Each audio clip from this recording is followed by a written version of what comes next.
નમસ્કાર વિદ્યાર્થીઓ, આપ સૌનું ફરીથી સ્વાગત છે આપણા ઓનલાઈન સેશનની અંદર।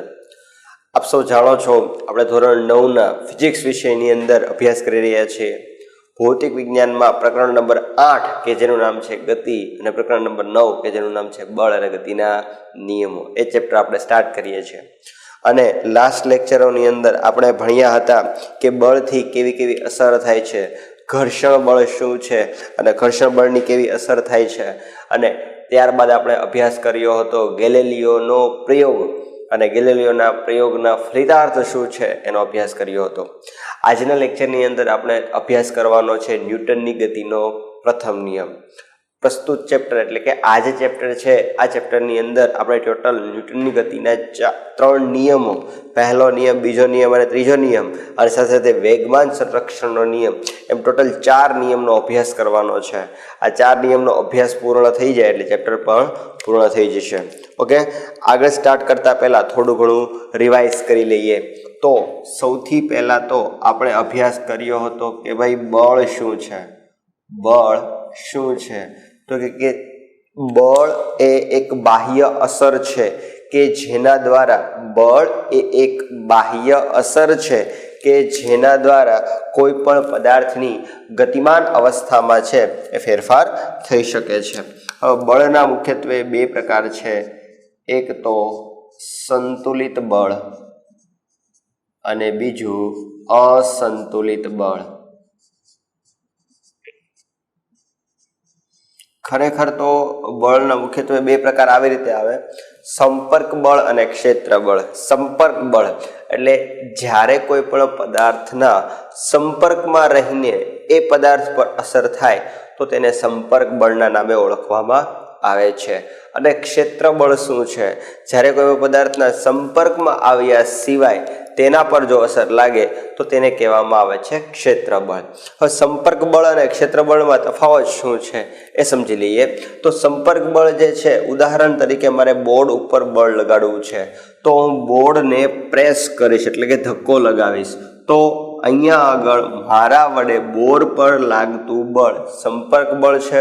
પરંતુ વિચાર કરો કે આખું બોર્ડ જે છે એ લોખંડ હોય, લોખંડનું બનેલું હોય એટલે કે ધાતુનું બનેલું છે લોખંડનું, અને મારા હાથમાં મેગ્નેટ છે, ચુંબક છે, તો ચુંબક હું થોડું પાસે રાખીશ ને તો પણ સંપર્કમાં આવ્યા સિવાય લોખંડ અને ચુંબક વચ્ચે આકર્ષણ બળ લાગશે, તો તે એક પ્રકારનું ક્ષેત્ર બળ છે।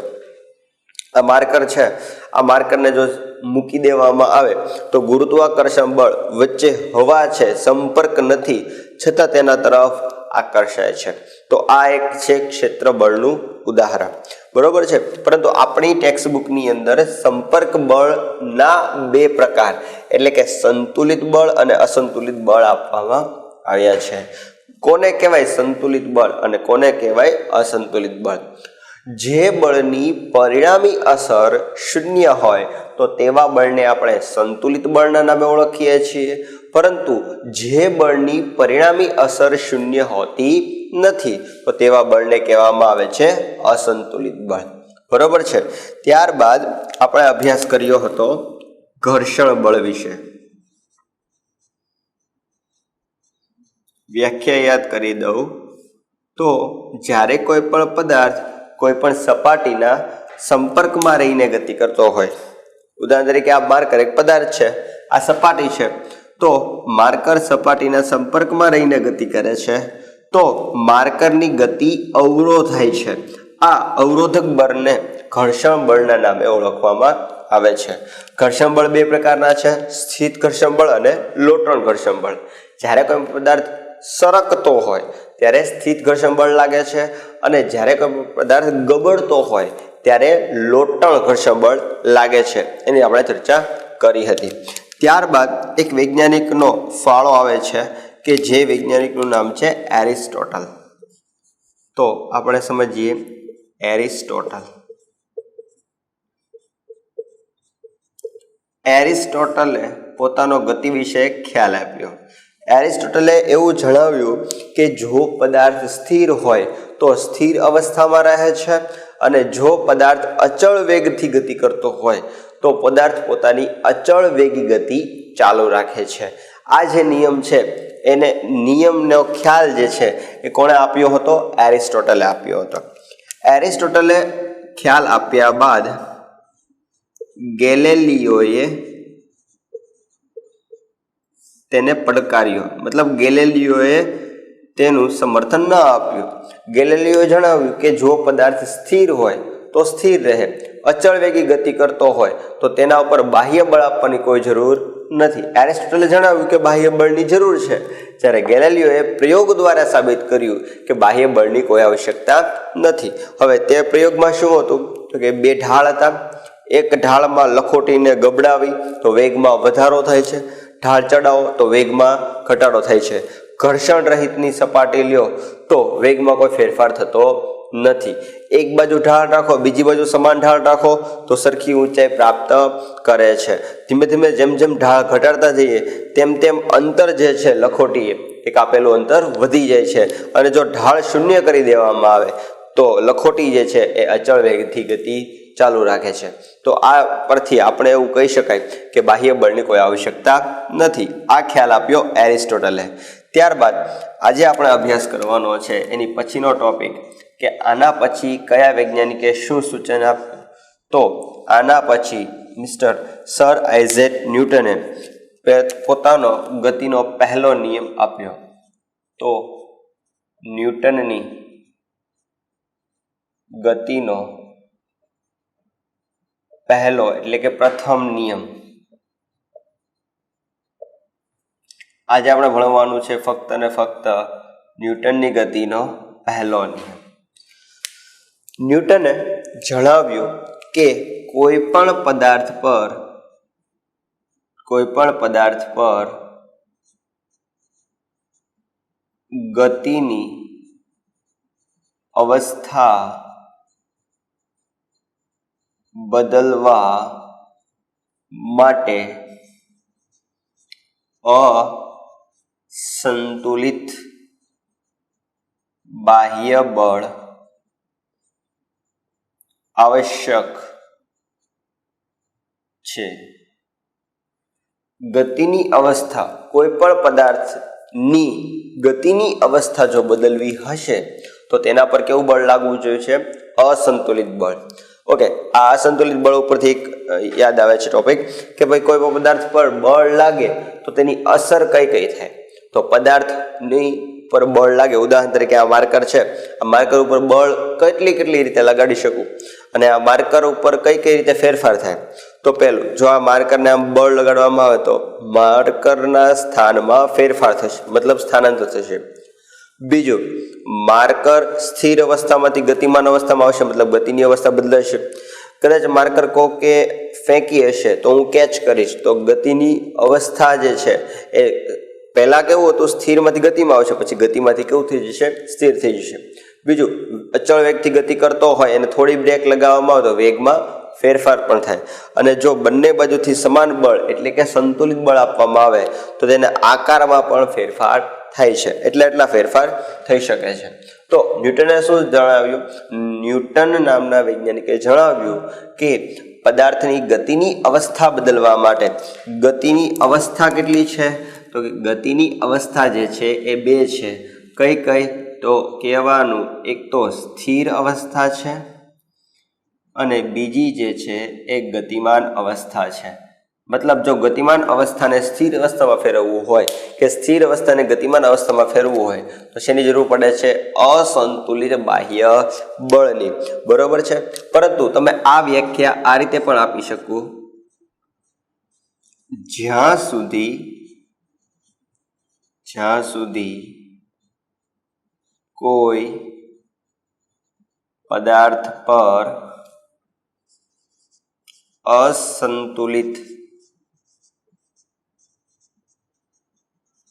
બાહ્ય બળ ન લાગે ત્યાં સુધી તે પદાર્થ સ્થિર અવસ્થામાં હશે, સ્થિર અવસ્થામાં હોય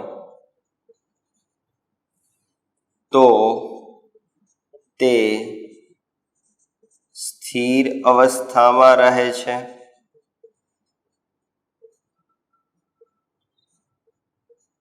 અને જો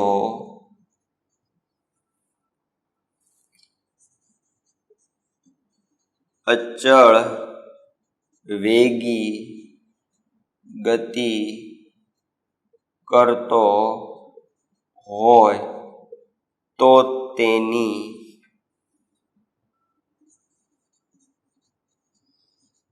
અચળ વેગી ગતિ ચાલુ રાખે છે. જો ગતિમાન પદાર્થ સ્થિર અવસ્થામાં હોય તો સ્થિર અવસ્થામાં રહે છે, પરંતુ જો પદાર્થ અચળ વેગી ગતિ કરતો હોય તો તે પદાર્થની અચળ વેગી ગતિ શું કરે છે? ચાલુ રાખે છે. આ નિયમને કહેવામાં આવે છે ન્યૂટનની ગતિનો નિયમ. અને અહીંયા આગળ આપણે જણાવી દઈશું કે પદાર્થ પોતાની અવસ્થાના પરિવર્તનનો વિરોધ કરે છે. પદાર્થના આવા આંતરિક ગુણધર્મને યાદ રાખજો, જડત્વના નામે ઓળખવામાં આવે છે. જડત્વના નામે એટલે કે જડત્વ તરીકે ઓળખવામાં આવે છે. ફરીથી કહું, પદાર્થ પોતાની અવસ્થાના પરિવર્તનનો વિરોધ કરે છે. પોતાની અવસ્થાના પરિવર્તનનો વિરોધ મતલબ જો પદાર્થ સ્થિર અવસ્થામાં હશે અને તમે બળ લગાવો છો તો તે પદાર્થ પોતાની સ્થિર અવસ્થા ગુમાવે છે અને ગતિમાન અવસ્થામાં આવે છે. મતલબ અહીંયા પરિવર્તન થાય છે, પરંતુ તે પદાર્થ પોતાની પરિવર્તનનો વિરોધ કરે છે કે ભાઈ સ્થિર અવસ્થા છે તો સ્થિર અવસ્થા જાળવી રાખવાનો પ્રયત્ન કરે છે. તો કોઈ પણ ગતિમાન પદાર્થ કે સ્થિર પદાર્થ પોતાની ગતિમાન અવસ્થા જાળવી રાખે છે. આ જાળવી રાખવાના ગુણધર્મને શું કહેવામાં આવે છે? જડત્વ, જેને ઇનર્શિયાના નામે ઓળખવામાં આવે છે. તો એના વિશે પણ સમજી લઈએ કે ભાઈ જડત્વ શું છે. તો આપણે જણાવ્યું એ પ્રમાણે ગતિમાન પદાર્થ કે સ્થિર પદાર્થ કોઈ પણ પદાર્થ પોતાની ગતિની અવસ્થા જાળવી રાખે છે. આ ગુણધર્મને શું કહેવામાં આવે છે? જડત્વ. મતલબ જડત્વ એ કોઈ ભૌતિક રાશિ નથી, પરંતુ એક પદાર્થનો શું છે? ગુણધર્મ છે. અને આ ગુણધર્મ જે છે એ ન્યૂટનની ગતિના નિયમના આધારે કહી શકાય છે. તો એમ કહી શકાય કે ભાઈ જડત્વની વ્યાખ્યા અથવા તો જડત્વ વિશેનું વર્ણન કોણે આપ્યું છે? ન્યૂટને જ આપ્યું છે પોતાના ગતિના પ્રથમ નિયમમાં. શા માટે? કારણ કે ન્યૂટને ગતિના પહેલા નિયમમાં જણાવ્યું છે સ્થિર અવસ્થામાં છે તો સ્થિર અવસ્થામાં રહેશે, ગતિમાન અવસ્થામાં છે તો ગતિમાન અવસ્થામાં રહેશે. ક્યાં સુધી? જો અસંતુલિત બળ નહીં લાગો ત્યાં સુધી. તો અહીંયા આગળ જડત્વ પણ એવું કહે છે કે પદાર્થ ઉપર બળ લગાવો કે ન લગાવો પણ પોતાની અવસ્થા જાળવી રાખવાનો પ્રયત્ન તો કરે જ છે. એટલે કે ક્યાં સુધી સ્થિર રહેશે? જ્યાં સુધી બળ નહીં લાગે, કારણ કે પોતાની અવસ્થા જાળવી રાખે છે. તો જોઈએ એના ઉદાહરણ સાથે. જડત્વ જે છે ને એ જડત્વ 3 રીતે આવે છે. કઈ રીતે? તો કે સ્થિર અવસ્થાનું જડત્વ,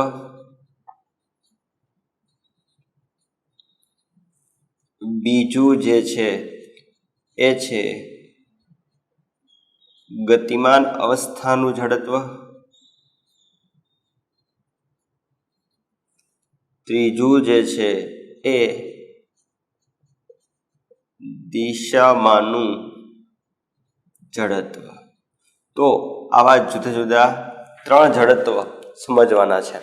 તો એક પછી એક સમજીએ. સ્થિર અવસ્થાનું જડત્વ.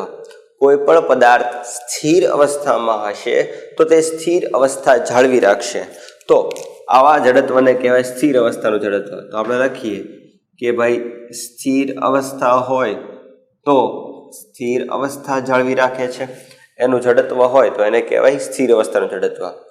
એનું ઉદાહરણ આપવું હોય તો ઉદાહરણ આ રીતે આપી શકીએ કે ભાઈ ધારો કે તમે બસમાં મુસાફરી કરો છો, જો આપણે બસનું ઉદાહરણ દ્વારા સમજીએ. જૂની બસ છે, બરાબર છે, અથવા તો સ્કૂલ બસ છે.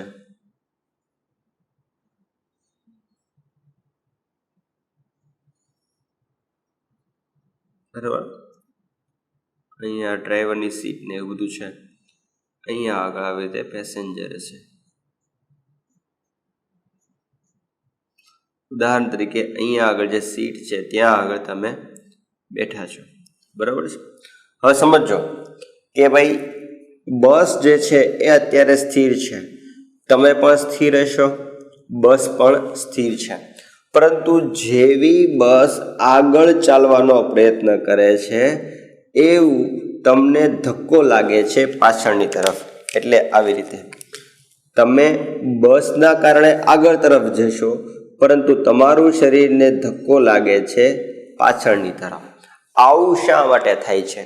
આવું એટલા માટે થાય છે કારણ કે તમે જ્યારે સ્થિર બેઠા હોય ત્યારે તમારું સ્થિર અવસ્થાનું જડત્વ હોય છે, પરંતુ તમારું સીટ અને પગ અને બસ જે છે એ ગતિ કરશે. બસ ગતિ કરશે તો તમારા પગ પણ ગતિ કરશે, તમે બેઠા છો એ સીટ પણ ગતિ કરશે, પરંતુ તમારું જડત્વ તો કેવું છે? સ્થિર છે. એટલે તમને એવો અહેસાસ થશે કે ધક્કો કઈ તરફ લાગે છે? પાછળની તરફ. ખરેખર તમને કોઈ ધક્કો લાગતો નથી, પરંતુ તમારા મસ્તક અને શરીરના કારણે, તમારું જે સ્થિર અવસ્થાનું જડત્વ છે એના કારણે તમને ધક્કો કઈ તરફ લાગે છે? પાછળની તરફ. પણ ખરેખર કોઈ ધક્કો લાગતો હોતો નથી. આ છે તમારું જડત્વ. ફરીથી સમજાવું છું, યાદ રાખજો, બહુ જ અગત્યનું છે. સ્થિર અવસ્થાનું જડત્વ. કોઈ પણ ગતિમાન પદાર્થ પોતાની સ્થિર અવસ્થા જાળવી રાખવાનું વલણ ધરાવે છે. આ સ્થિર અવસ્થા જાળવી રાખવાના વલણને સ્થિર અવસ્થાનું જડત્વના નામે ઓળખવામાં આવે છે. હવે સ્થિર અવસ્થાનું જડત્વનું તમને પૂછાય કે ઉદાહરણ આપો, તો ઉદાહરણ કેવી રીતે આપશો? તો આ રીતે આપી શકાય. સ્થિર અવસ્થાના જડત્વમાં એવી રીતે ઉદાહરણ આપી શકાય કે જ્યારે કોઈ પણ બસ જે છે, કોઈ પણ વાહન જે છે એ સ્થિર છે. આ વાહન સ્થિરમાં તમે બેઠા છો, તમે પણ સ્થિર રહેશો. હવે જ્યારે વાહન જે છે એ એક સાથે આગળની તરફ જ્યારે ચાલે છે ત્યારે વાહનની સાથે તમારા પગ અને તમારી જે સીટ છે એ પણ ગતિ કરે છે, ગતિમાં આવે છે, મતલબ ગતિમાન અવસ્થામાં આવે છે. પરંતુ તમારું મસ્તિષ્ક એટલે કે મગજ એટલે કે માથું અને શરીર એ બંને સ્થિર અવસ્થામાં હોય છે. એટલે ત્યાંનું ત્યાં જ રહે છે. ઉદાહરણ તરીકે જો આવી રીતે છે, આ તમે બેઠા છો અને આ જે છે મારો હાથ જે છે એ બસ છે. હવે કેવું થશે?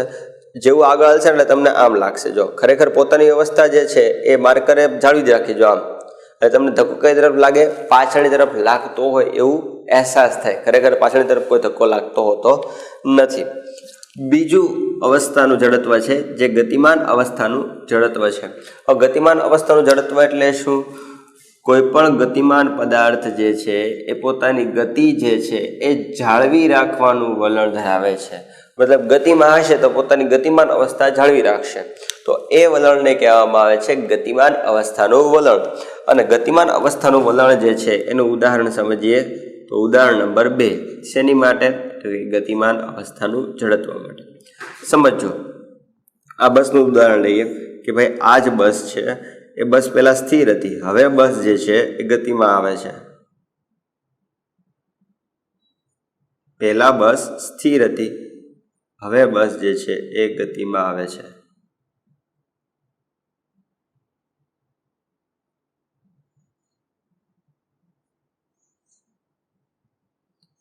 બસ આ દિશામાં ચાલી રહી છે.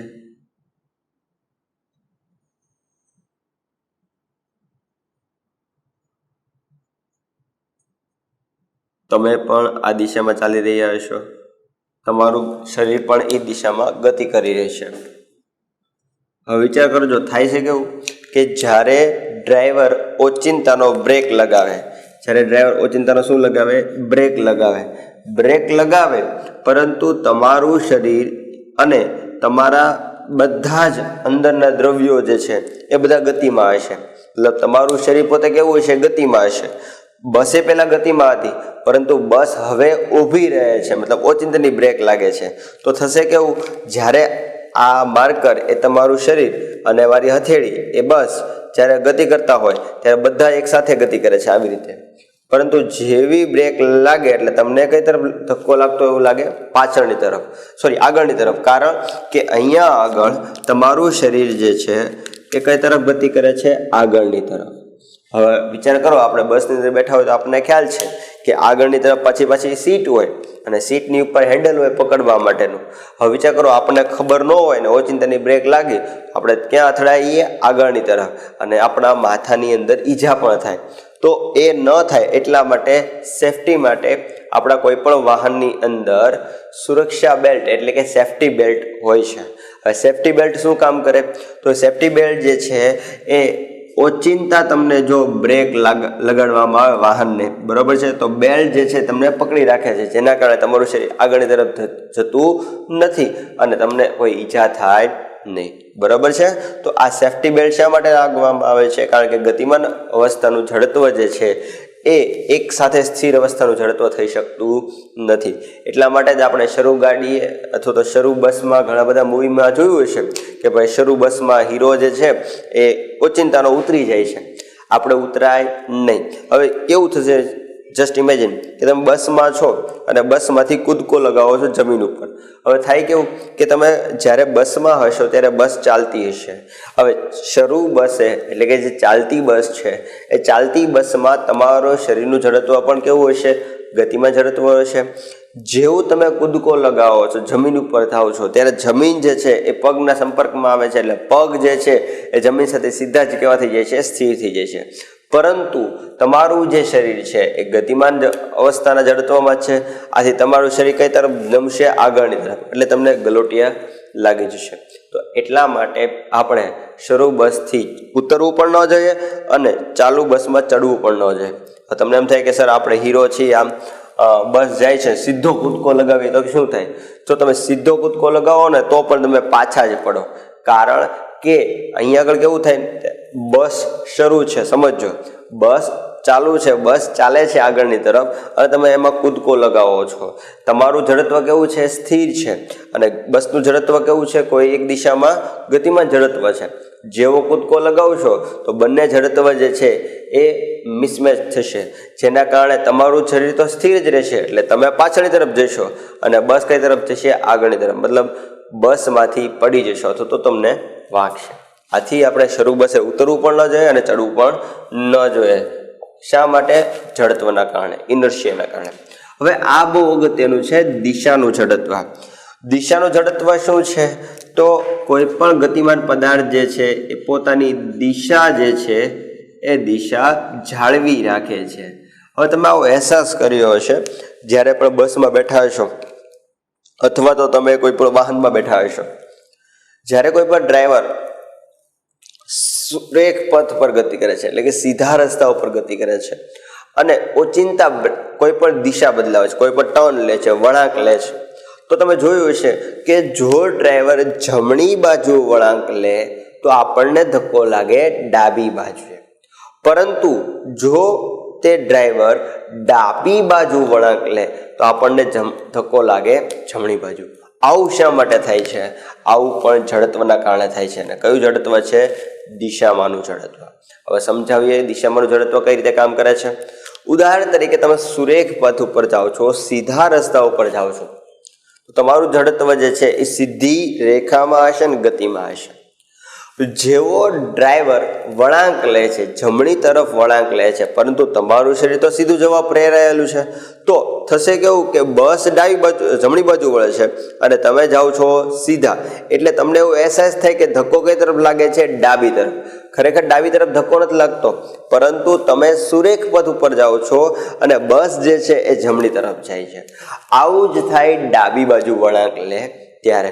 કોઈ પણ વાહન છે એ ડાબી બાજુ વળાંક લે છે, પરંતુ તમારું શરીર જે છે એ સુરેખ પથ પર ગતિના કારણે, સુરેખ દિશામાં જડત્વના કારણે ટેવાયેલું છે, તો તમારું શરીર સીધું જશે.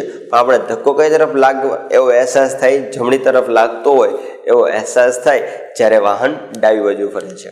તો આ હતા જડત્વના ટોટલ 3 જડત્વ, કે સ્થિર અવસ્થાનું જડત્વ, ગતિમાન અવસ્થાનું જડત્વ અને દિશામાંનું જડત્વ. બરાબર છે. અને આ છે ન્યૂટનની ગતિનો પહેલો નિયમ. જો તમને પેપરમાં પૂછાય કે ન્યૂટનની ગતિનો પહેલો નિયમ ઉદાહરણ આપી સમજાવો. તો તમારે વર્ણનમાં એટલું લખવાનું છે કે ન્યૂટનની ગતિનો પહેલો નિયમ નીચે મુજબ છે. પછી લખીશું ન્યૂટનની ગતિના નિયમ નીચે મુજબ છે. પછી અવતરણ ચિહ્નમાં લખશું. જ્યારે પણ કોઈ પણ સંકલ્પના લખો કે કોઈ પણ નિયમ લખો, કોઈ પણ વ્યાખ્યા લખો, કોઈ અગત્યનો શબ્દ લખો, ત્યારે અવતરણ ચિહ્નનો ખાસ ઉપયોગ કરો. અવતરણ ચિહ્નમાં ગતિની અવસ્થા બદલવા માટે અસંતુલિત બાહ્ય બળ આવશ્યક છે. બરાબર છે.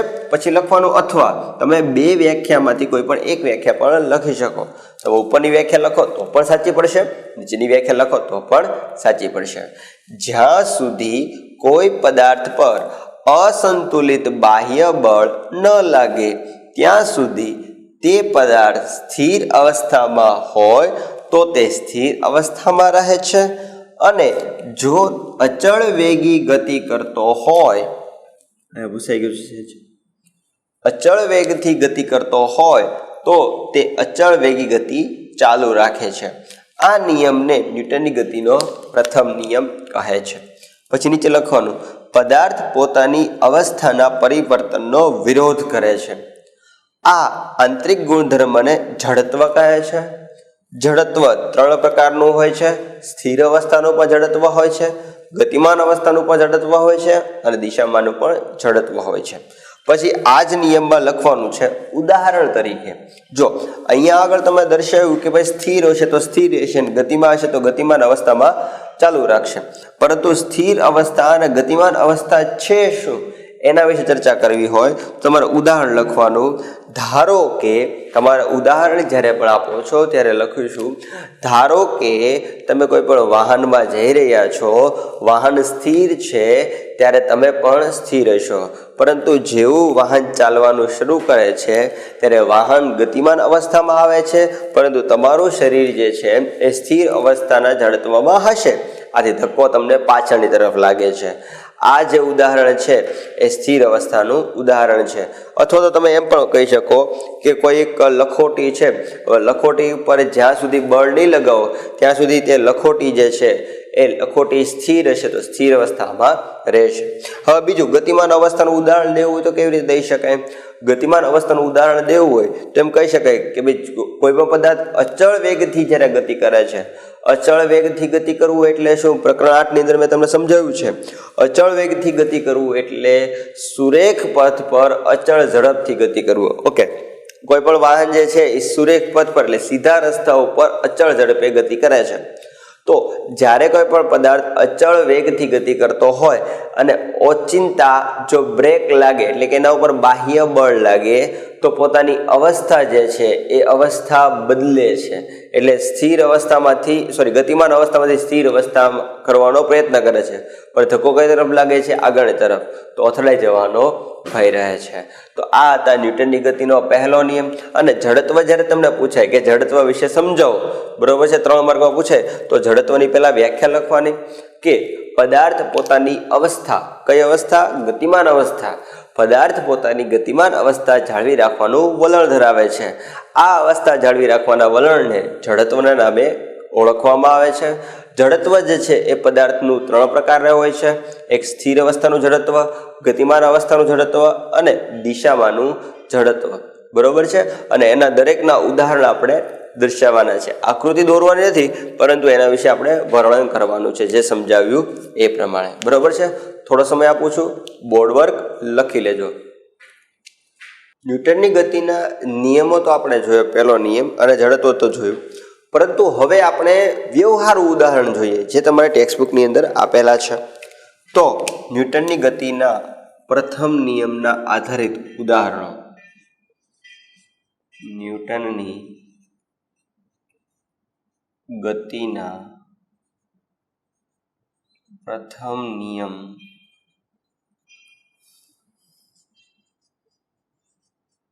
આધારિત ઉદાહરણ. બરાબર છે. ન્યૂટનની ગતિનો પ્રથમ નિયમ જેના ઉપર આધાર રાખે છે આ ઉદાહરણ.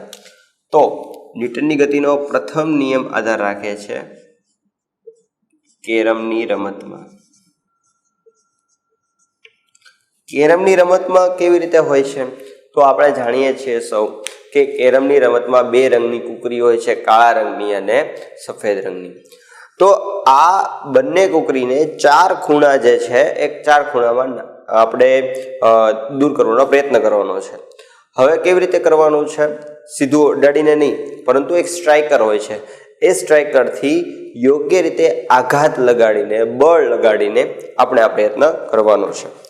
હવે તો થશે કેવું, તો કેરમની રમતમાં શરૂઆતમાં આપણે આ કેરમ બોર્ડ હોય તો કેરમ બોર્ડમાં આપણે જે કુકરીઓ જે છે એ કુકરીઓની આપણે શું બનાવીશું? થપ્પીઓ બનાવીશું. આવી રીતે કુકરીઓની થપ્પીઓ બનાવીશું.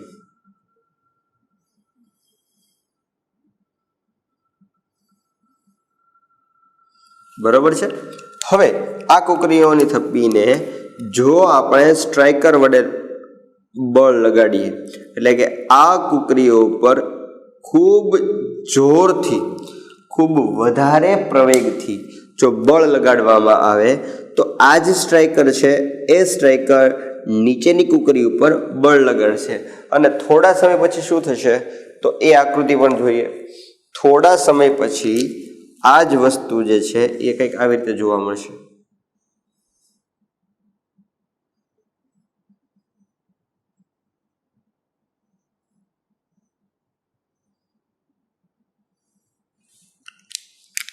આ જે સ્ટ્રાઇકર જે છે એ સ્ટ્રાઇકર નીચે આવી જશે અડધે સુધી. બરાબર છે? આવી રીતે સ્ટ્રાઇકર અહીંયા આગળ આવી જશે અને જે છેલ્લી કુકરી જે છે સૌથી નીચેની એ આપણને બહાર જોવા મળશે. આવું કેમ થાય છે? કારણ કે એટલું જે છે, જો અહીંથી તે અહીંયા સુધીની જે કુકરીઓ છે એ પોતાની સ્થિર અવસ્થા જાળવી રાખે છે, મતલબ સ્થિર અવસ્થાના જડત્વમાં હશે. અને જે છેલ્લી કુકરી છે એ છેલ્લી કુકરી છે એ છેલ્લી કુકરી બળના કારણે પોતાની અવસ્થા બદલાવે છે, સ્થિર અવસ્થામાંથી ગતિમાન અવસ્થામાં આવે છે. આથી પોતે તો થપ્પીઓ બધી એમનેમ જ રહેશે, પરંતુ સ્ટ્રાઇકર જે છે નીચેથી પસાર થઈ શકશે નહીં. આ તો સ્ટ્રાઇકર જે છે એ સ્ટ્રાઇકર નીચે રહી જશે અને થપ્પીઓ એની પર આવી જશે. આ જે રમત છે કેરમની રમતમાં આવું થાય છે. અને અહીંયા આગળ ન્યૂટનની ગતિનો પહેલો નિયમ, થપ્પીમાં રહેલી કુકરીઓ પોતાની ગતિમાન અવસ્થા જાળવી રાખે છે. કઈ અવસ્થા છે ગતિમાન અવસ્થા? એટલે કે સ્થિર અવસ્થા જાળવી રાખે છે અને નીચે જે છે એ સ્ટ્રાઇકર આવી જાય છે. તો આ પહેલું ઉદાહરણ થયું કેરમની રમત માટે. બીજું ઉદાહરણ જે છે એ તમે ઘરે પણ કરી શકો છો. ગ્લાસ અને સિક્કાનું ઉદાહરણ. ગ્લાસ અને સિક્કાનું ઉદાહરણ તમે ઘરે પણ કરી શકો છો. એમાં કેવી રીતે કરશો? સૌથી પહેલાં તો તમારે એક કાગળનું પૂઠું લેવાનું છે, અથવા તો તમે જાડો કાગળ પણ લઈ શકો છો. આ કાગળને તમારે એક કાચના ગ્લાસ ઉપર મૂકવાનું છે. કાચનો ગ્લાસ એટલા માટે લઈએ છીએ કારણ કે કાચના ગ્લાસમાં આપણે જોઈ શકીએ. તો આ કાચનો આપણે ગ્લાસ લીધો છે. બરાબર છે? આ કાચનો ગ્લાસ લીધો છે. આ કાચના ગ્લાસમાં આપણે એક સિક્કો મૂકીએ છીએ, ઉપરની બાજુએ એક સિક્કો મૂકીએ છીએ. આવી રીતે કાગળ ઉપર આપણે શું મૂકીએ છીએ? સિક્કો મૂકીએ છીએ. હવે અત્યાર સુધી કેવું હતું, સ્ટ્રાઇકરથી આપણે નીચે વાર કરતા હતા, પરંતુ હવે આ પૂઠાને આપણે અહીંથી પકડીને ખૂબ વધારે ઝડપથી ખેંચી લઈશું. એટલે અહીંથી આમ ખૂબ વધારે ઝડપથી ખેંચી લઈશું. જો વધારે ઝડપથી ખેંચી લેવામાં આવે તો આ જે સિક્કો છે એ સિક્કો પોતાની સ્થિર અવસ્થા જાળવી રાખશે. અને સિક્કો જે છે પહેલાં કેવું હતું કે પૂઠું હતું, આથી ત્યાં આગળ ઉપર હતો, પરંતુ જેવું પૂઠું લઈ જઈશો એટલે કોઈ એને આધાર મળશે નહીં અને સિક્કો સીધો જ ક્યાં પડશે? ગ્લાસમાં પડશે. પરંતુ જો તમે ધીમે ધીમે સરકાવો તો ધીમે ધીમે જડત્વના મૂલ્યમાં ફેરફાર જે છે એ થતો નથી.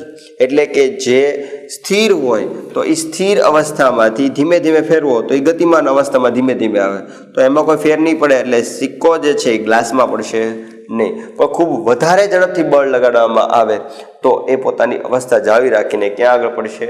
ગ્લાસમાં પડશે. તો અહીંયા આગળ પણ એવું થયું, આના ઉપર સિક્કા ઉપર કોઈ બળ લગાડ્યું નથી તો પોતાની સ્થિર અવસ્થા જાળવી રાખશે. એવી રીતે અહીંયા આગળ પણ થપ્પીઓ ઉપર કોઈ બળ લગાડ્યું નથી, આથી થપ્પીઓ પણ પોતાની સ્થિર અવસ્થા જાળવી રાખશે. અહીંયા પણ ન્યૂટનની ગતિનો પહેલો નિયમ આવે છે, અહીંયા પણ ન્યૂટનની ગતિનો પહેલો નિયમ જ કામ કરે છે, યાદ રાખજો. ઓકે, ચલો હજી એક ઉદાહરણ જોઈએ કે જે તમે ઘરે પણ કરી શકો છો. એક ગ્લાસ લેવાનો છે, કોઈ પણ ગ્લાસ તમે લઈ શકો છો, કાચનો કે પ્લાસ્ટિકનો કે પછી સ્ટીલનો. આ ગ્લાસ લઈને ગ્લાસમાં પૂરેપૂરું પાણી ભરી દેવાનું છે. મતલબ આ ગ્લાસને આપણે પાણીથી છલોછલ ભરી દીધું છે. ચલો આપણે આ ગ્લાસને શું કરી દીધું છે? પાણીથી છલોછલ ભરી દીધું છે. હવે આ ગ્લાસ આપણે ઉદાહરણનું નામ લખી નાખીએ, ગ્લાસ અને ટ્રે. ટ્રે એટલે કોઈ પણ થાળી, કોઈ પણ ડીશ આપણે જે કહીએ છીએ એ, બરોબર છે. હવે શું કરવાનું છે તો કે આને ડીશ લઈ લેવાની છે, બરાબર છે. હવે શું કરવાનું છે? આ ડીશને ખૂબ વધારે ઝડપથી ફેરવવાની છે, ગોળ ફેરવવાની છે. જ્યારે પણ તમે આ ડીશને આવી રીતે ગોળ ખૂબ વધારે ઝડપથી ફેરવો છો ત્યારે એની સાથે રહેલો આ જે ગ્લાસ જે છે એ ગ્લાસ પણ ફરશે, પરંતુ આ ગ્લાસ ફરવાના કારણે અંદરનું જે પાણી છે એ પોતાની સ્થિર અવસ્થા જાળવી રાખે છે. પોતાની કઈ અવસ્થા જાળવી રાખે છે? સ્થિર અવસ્થા જે છે એ જાળવી રાખે છે, જેના કારણે પાણી જે છે એ પાણી બહાર તરફ ઉછળે છે આવી રીતે. હવે જો ટ્રેને ધીમે ધીમે ફેરવો તો કોઈ ફેર પડશે નહીં. અહીંયા આગળ બંને અવસ્થા, જો આ ગતિમાન અવસ્થા છે ને આ સ્થિર અવસ્થા છે, અલગ અલગ અવસ્થા છે એટલા માટે અસર થાય છે. અહીંયા આગળ પણ આ પૂઠું જે છે ગતિમાન અવસ્થામાં આવશે, સિક્કો જે છે સ્થિર અવસ્થામાં આવશે. અહીંયા પણ કેરમની કુકરી ગતિમાન અવસ્થામાં હશે, પણ આ જે કુકરીઓ જે છે સ્ટ્રાઇકર ગતિમાન અવસ્થામાં હશે, કુકરીઓ જે છે કઈ અવસ્થામાં હશે? સ્થિર અવસ્થામાં હશે. એટલા માટે આ ત્રણેય ઉદાહરણમાં આપણે એવું જોઈ શકીએ છીએ કે ત્રણેય ઉદાહરણની અંદર અવસ્થા બદલાય જે છે એ અવસ્થા બદલાવાનો સમયગાળો જો ઓછો મળે તો સરળતાથી આપણે આ પ્રવૃત્તિ કરી શકીએ છીએ. હવે છેલ્લું ઉદાહરણ આપણે એવું જોઈએ, આમ તો ઉદાહરણ તો નથી પણ વ્યવહારની ઘટના છે. રકાબી અને કપ. આપણે રકાબીને કપ મગજમાં આવે એટલે ચા મગજમાં આવે, નાના બાળકો હોય તો ચા દૂધ મગજમાં આવે. તો ચા જે છે એ ચા આપણે કપ રકાબીમાં પીએ છીએ, બરોબર છે. મહેમાન આવ્યો તો આપણે કપમાં ચા પીએ અને રકાબીમાં પીએ. તો કપ રકાબીમાં ચા જ્યારે કોઈ પણ મહેમાનને આપીએ છીએ ત્યારે જો તમે રકાબીને માર્ક કરી હોય તો રકાબી જે છે ને કંઈક આવી રીતે હોય છે. સાહેબ રકાબી તો જોઈએ જ હોય ને, પણ આ થોડોક ફેરફાર છે નહીં, તમે માર્ક નહીં કર્યો હોય. રકાબીમાં જે કપ વાળો જે ભાગ છે ને એ કપ વાળો ભાગ ગોળ હોય ને છે દબાયેલો હોય. શા માટે આવી રીતના દબાયેલો ભાગ શા માટે હોય છે? ઉદાહરણ તરીકે આપણે અહીંયા કપ મૂકીએ,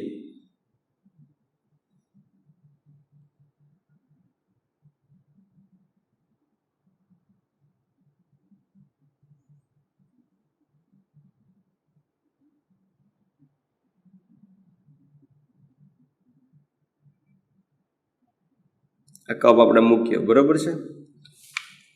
હવે નીચેનો જે ભાગ છે એ નીચેનો ભાગ આપણે ગોળ કિનારી જોવા મળે છે. આવી રીતના કપ મૂકવા માટેની ગોળ કિનારી જોવા મળે છે.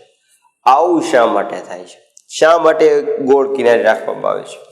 હવે તમે કપ જોયો હોય ને તો કપ નીચેથી ગોળ હોય છે, મતલબ થોડો બળ લગાડો ને તો સહેજ હલ્લે એવું હોય છે. અથવા તો તમે કપની નીચેની બાજુ પણ કિનારી જોઈએ છે. એટલા માટે છે કે જ્યારે કપ જે છે એ રકાબીમાં રાખીને આપણે દેતા હોઈએ અને જો જરાક પણ ધક્કો લાગે આપણને ધક્કો લાગે તો શું થાય? તો રકાબી જે છે એ ગતિમાન અવસ્થામાં આવે, કપ જે છે એ સ્થિર અવસ્થામાં હશે, પરંતુ સેજ હલવા લાગશે આગળની પાછળ, જેના કારણે અંદરની જે ચા છે એ ચા ક્યાં આગળ આવશે? બહારની તરફ આવશે. તો ચા ઢોળાઈ ન જાય એટલા માટે, ચા કે દૂધ કે કંઈ પણ પદાર્થ જે છે એ ઢોળાઈ ન જાય એટલા માટે નીચેની જે સપાટી છે એ ગોળાકાર રાખવામાં આવે છે. જેના કારણે શું થાય? કદાચ જો ઝટકો લાગે, બરોબર છે, તો રકાબી જે છે એ રકાબીમાં જ કપ રહી જાય છે, જેના કારણે ઝટકો લાગવાથી પણ હલતા નથી. તો આ બધા ઉદાહરણ છે જે ન્યૂટનની ગતિના પહેલા નિયમને આધારિત છે. તમે પણ ન્યૂટનની ગતિના પહેલા નિયમના આધારે તમારા વર્ણન પ્રમાણે તમે લખી શકો છો. એટલા માટે જ મેં માત્ર ને માત્ર આકૃતિ દર્શાવી છે. તમારે પેપરમાં ક્યારેય પણ આ બધી આકૃતિ દોરવાની નથી. તમારે માત્ર ને માત્ર વર્ણન જ કરવાનું છે. બરાબર છે? હોમવર્ક આગળની સ્લાઇડમાં છે. વિદ્યાર્થીઓ, આટલું રાખીએ અને આ સાથે આપણે લેક્ચર પૂરો કરીએ છીએ. ઘરે રહેજો, સુરક્ષિત રહેજો. અસ્તુ.